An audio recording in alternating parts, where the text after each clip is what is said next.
Can you imagine Lewis Hamilton, one of the greatest pilots of all time, facing literally and metaphorically in full classification?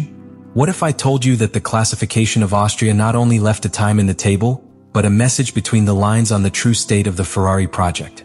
Stay, because what Hamilton said and what he didn't say speaks more than any result.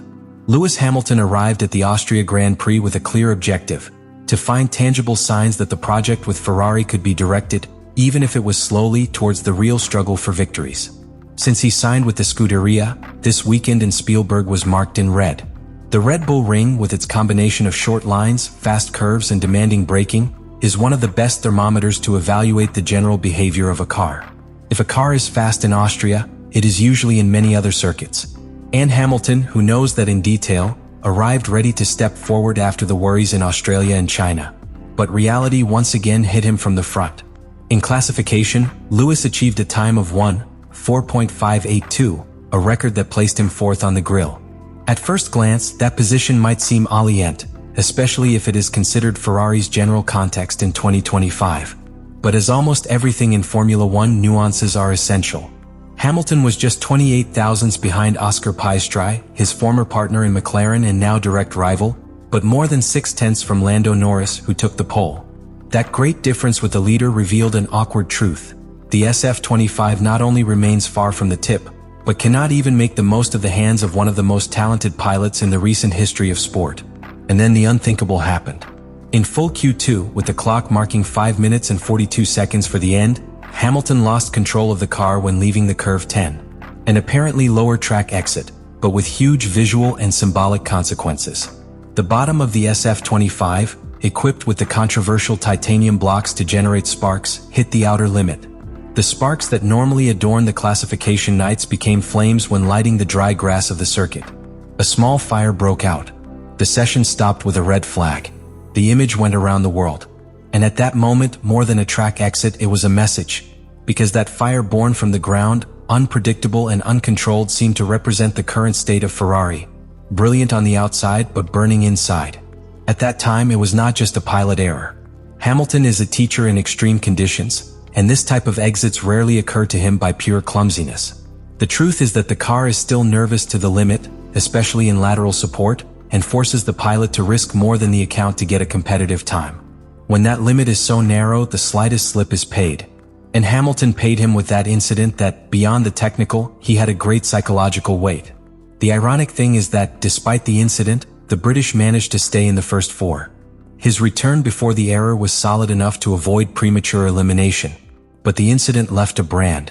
In his posterior body language, in the way he walked towards the box, in the silence of the engineers around him, it was perceived that what was happening in Ferrari went beyond a simple interrupted classification session. It was, perhaps, the most honest portrait of the exact point where the team is, among the illusion of having a champion in his ranks, and the impotence of not being able to give him a machine at the height of his legacy. When Ferrari arrived at Red Bull Ring for the Austria Grand Prix, he did it with a halo of technical promise. The update package that they presented was not less. It was, in fact, the most aggressive and integral intervention that the Scuderia had made in its SF-25 car since the beginning of the season. Specifically, they completely redesigned the bottom of the car, a critical area in the current aerodynamic dynamics of Formula One, since that is where most of the soil effect is generated that provides load without drag. These modifications included reviews in the four fundamental areas of the flat background, new air inlet fences, alterations in the lower body channel, and an updated diffuser. In theory, these changes should attack the chronic problems of the car: tensile instability, rear support in medium curves, and high sensitivity to the lateral wind. It was essentially a deep restructuring of the aerodynamic base of the car. The intention was clear: to make the qualitative leap necessary to reach, at least to McLaren and Mercedes, in a rhythm of classification and career. But what promised to be a step forward ended up being, once again, a painful statement of stagnation. From the first laps in free training, Hamilton began to notice that something did not square. In the FP1 ended 9th. In the FP2 10th. In both sessions, its difference with respect to the table head was around the second, an abyss in terms of performance in modern Formula One. While Lando Norris marked the passage with an extremely sharp McLaren, the SF-25 barely remained within the top 10, and that in low fuel conditions and tires. Charles Leclerc achieved a 5th place in the second practice, but also 6/10 of the leader. The reality was undeniable. The improvements, despite their ambition, were not working. Hamilton soon said it publicly. "I have no rhythm, companion," he released on the radio, a phrase that, although brief, condensed an accumulated frustration that had been going from Australia. Those 5 words summarized not only a feeling of the moment, but a worrying trend. Ferrari is developing, yes, but is not progressing. The improvements are coming, but the car still does not behave like a machine capable of winning races. The most alarming, however, came after classification. When asked about the effectiveness of the new flat background, Hamilton was clear and direct. "A huge amount of work has been done to bring the floor, but as you can see, our competitiveness has not necessarily changed. The car does not really feel so bad, we are simply far away in terms of rhythm, so we need to investigate that." Hamilton does not say the car is ungovernable. In fact, he clarifies that the car does not feel so bad. That is, the feeling of handling is not terrible, but the performance remains insufficient.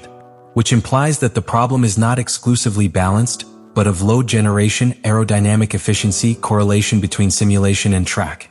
And that is even more serious because it means that factory work is not translating into real improvements in the circuit. In addition, what worries most in Maranello is that they can no longer hide in the argument of lack of evolution. This time, Ferrari invested time, money and resources in a structural reform of the car. And yet, the car is still a second behind the best. That changes the internal conversation. It is no longer just a matter of when the pieces will arrive, but of whether the general concept of the SF-25 is broken from the root. And meanwhile, on the other side of the paddock, McLaren continues to demonstrate that its development is working.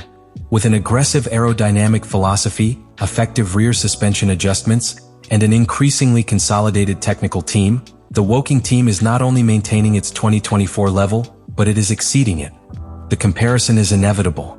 While Ferrari drowns in a sea of unfinished doubts and diagnoses, McLaren sails with confidence towards a sustained leadership season. And this is where Hamilton's role becomes even more complex. Because not only must deal with a car that does not yield, but is also aware that your time is limited. The 7-time world champion did not sign for Ferrari to rebuild a project for 3 or 4 years. He came to win.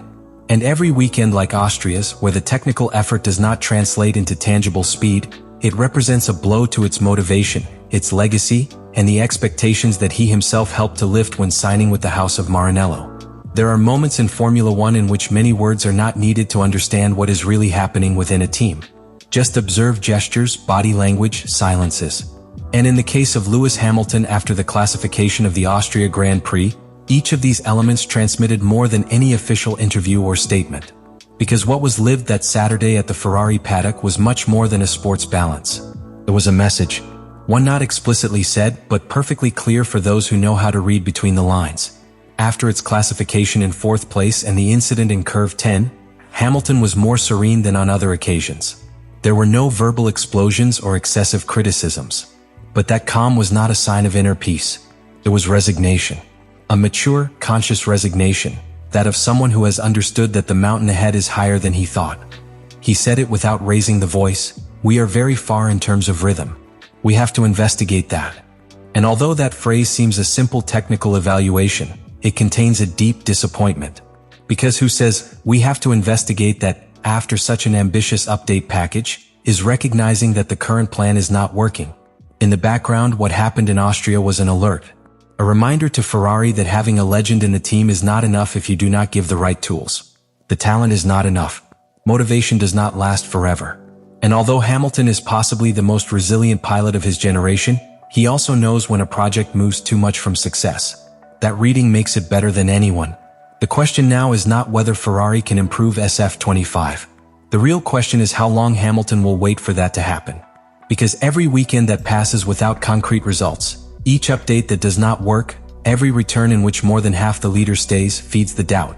Not only doubt about the car, but about the very decision of having chosen Ferrari as his last great challenge in Formula One. And in that context, the message between the lines is double.